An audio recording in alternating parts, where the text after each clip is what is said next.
itu aku ngalamin yang namanya depresi. Karena gue bingung, gue anak pertama, gue dulu anak satu. Gue harus mencukupi semuanya dengan cara apa? Gue bingung, gue penghasilan SMS, aduh, gue nggak bisa maksain.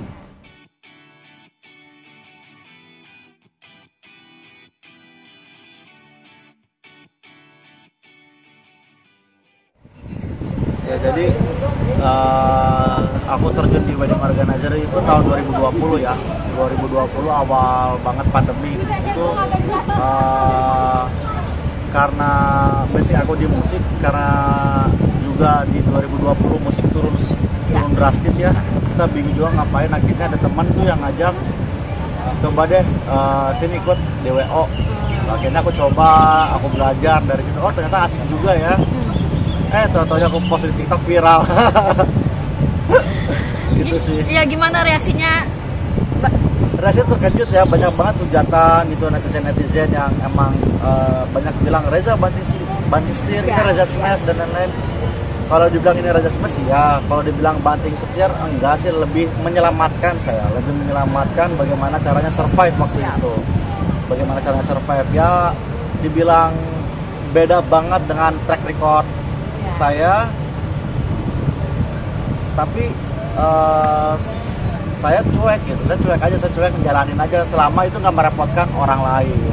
Malah saya ngebantu orang lain mewujudkan mimpi pernikahan mereka gitu.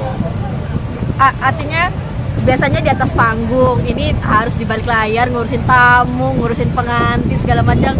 Gimana nih mungkin perbedaannya? Sempat ini nggak sih, apa ada ketakutan nggak sih ngehandle itu acara? Kalau dibilang perbedaan itu sangat berbeda ya, sangat berbeda, berbanding terbalik ya. Di atas panggung seperti apa euforianya, dan pada saat nge-WO pun gimana euforianya. Tapi kedua-duanya tuh berkesinambungan dengan bekerja di orang gitu, bekerja di orang. Karena saya senang banget belajar pengetahuan bagaimana cara hikmahnya pernikahan dan mewujudkan momen mereka dalam sekali seumur hidup. Itu salah satu anugerah juga buat aku gitu.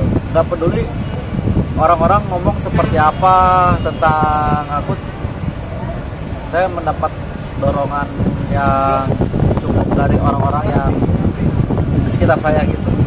Jadi belibet ngomong ya. Ketika lu handle acara itu, tamu-tamu gimana reaksinya? Ya. Apa lu dikira jadi bintang tamu atau justru seperti apa? Iya, ada yang ini Reza Smash ya. Saya cuma bisa jawab ya gitu. Oh foto dong gitu kan. Masih ada yang nggak nyangka gitu. Ini Reza Smash bukan sih, ini Reza Smash bukan sih gitu. Kak nyanyi dong. Akhirnya nyanyi lah juga satu lagu, nyenengin pengantin gitu kan. Kadang-kadang pengantin tuh ya by request gitu. Kenapa WO-nya? Kenapa pernikahannya mau dipanggil aku gitu. Ini bisnis lo dengan teman-teman atau seperti apa sih? Awalnya bisnis sama teman-teman, awalnya bisnis dan join. Enggak, bukan bisnis, lebih ke join ya, lebih ke join sama teman-teman gitu. Belajar bareng sama teman-teman, dan baru 3 bulan yang lalu aku ngebuka wedding organizer sendiri. Ya, Sandakala Wedding. Jadi cinta terjun bikin sendiri. Ya, di lain sisi selain kita mempelajari ilmu dan senang berinteraksi sama orang, cuannya juga lumayan. Itu nggak dipungkiri loh, itu nggak dipungkiri. Dan menurut saya ini bisnis yang panjang. Kenapa? Karena tiap minggu itu, tiap weekend itu pasti aja ada yang menikah, pasti, dan semua itu nggak berkompetitor. Mereka itu bukan bersilat, oper lambung gitu. Jadi kalau gua penuh, oper dong ke lu gitu. Jadi saling bantu, saling mensupport gitu. Itu sih ya, gua salutnya sama di bidang wedding organizer ini. Oke, berarti untuk ini dikesampingkan dulu smash-nya atau gimana nih? Enggak, tetap smash tetap nomor 1, jadwal smash nomor 1. Ketika smash nggak ada job, aku ambil wedding organizer. Oke. Biasanya kan tadi Reza bilang pendapatannya cukup lumayan. Itu kisaran dari berapa sampai berapa sih? Kalau ngomong kisaran sih aku nggak mau angkat bicara ya, karena takut dibilang gimana. Yang penting itu menyelamatkan diri saya dan mencukupi diri saya. Wah, oke. Ini berapa orang yang di Kak Areza sendiri Apa? yang handle selain Areza? Untuk klien yang aku pegang sendiri, Hmm, alhamdulillah dari 3 bulan yang sampai Jalan. 3 bulan sampai sekarang itu 6. Tapi kalau ngebantu teman udah ratusan mungkin. Udah ratusan Kerjanya klien. sendiri, Ya, kerjanya sendiri emang lagi sendiri yang handle apa banyak tim lain atau untuk yang punya saya sendiri yang handle. karyawannya kerja? Iya, saya nge-hire marketing, nge-hire tim konten dan lain-lain. Karena kan konten nomor 1 ya. Apapun promosi harus konten ya, kita membutuhkan itu sih.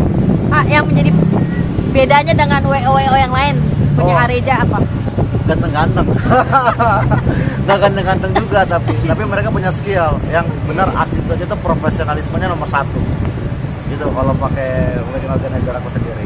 Untuk wilayah sendiri, Apa? Jabodetabek, wilayah untuk acara itu maksudnya yang Pakai jasa lu apakah seputar Bandung atau bisa keluar kota? Nah, Bang? untuk sementara sih aku masih Jabodetabek ya, karena kalau misalnya keluar kota pun itu harus ada akomodasi karena base-nya kita tuh di Bandung. Aku juga nggak mau pakai orang asal-asalan, kenapa ya, takut juga hasilnya nggak memuaskan. Itu kan salah satu tanggung jawab yang besar ya, di balik cuannya yang lumayan, tanggung jawab juga sangat besar itu. Terus yang aku pegang teguh.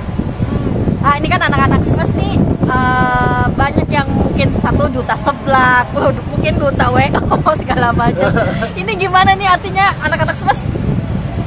Ya, untungnya anak-anak semes pun masih saling mensupport Ya. di kegiatan selain semes gitu. Ketika semes nggak ada, kayak Rafael, Seblak, Viral, atau WO, Bisma main film Ya. dan lain-lain, saling mensupport. Nggak ada, "Ja, lu kenapa sih, Ja, beli Cok, lu kenapa sih ambil Seblak?" Nggak ada yang kayak gitu. Kita saling Oke. mensupport. Bahwa ujung-ujungnya kita ngebantu loh semuanya. Kita ngebantu netizen-netizen yang mencibir kita gitu Nah. kan. Berarti lu terjun ke WO banyak banget netizen Wah, yang banyak banget. Gila aja, lihat aja TikTok aku udah komennya seperti apa. nah, Ujungnya masih punya slogan tak peduli ku dibully, omongan lo gue beli. tapi sempet buat lu down gak sih ketika lu terjun ke bisnis WO? Ya betul, kalau dibilang down, wah itu awal banget. Berarti tahun 2020, 6 bulan pertama itu pas itu aku ngalamin yang namanya depresi. Karena gue bingung, gue anak pertama, gue dulu anak 1. Ya. Gue harus mencukupi semuanya dengan cara apa? Gue bingung. Gue penghasilan aduh, gue nggak bisa maksain. Gue harus nyelamatin diri gue sendiri nih dengan cara apa? Untung ada pintu rezeki tuh, wedding organizer.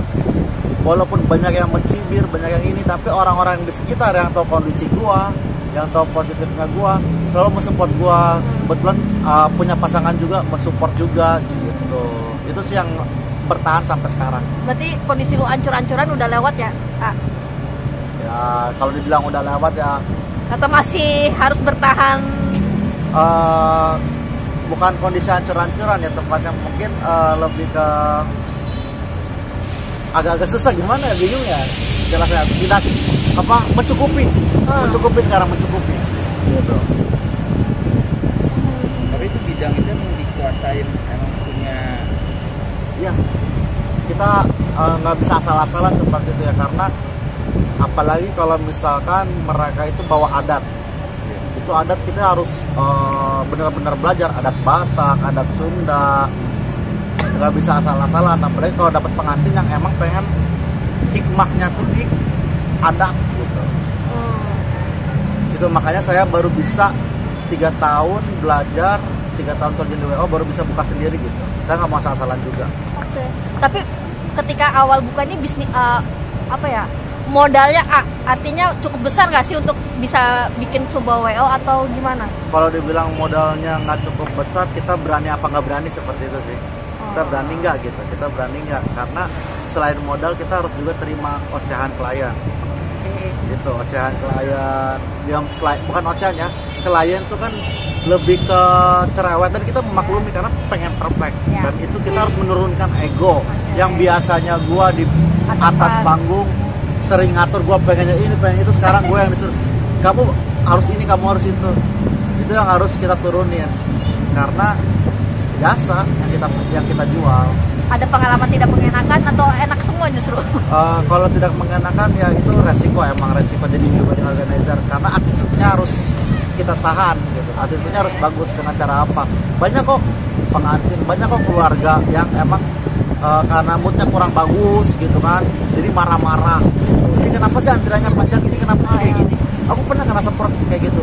Dengan rendah hati aku harus oh iya maaf bu, oh iya maaf kak,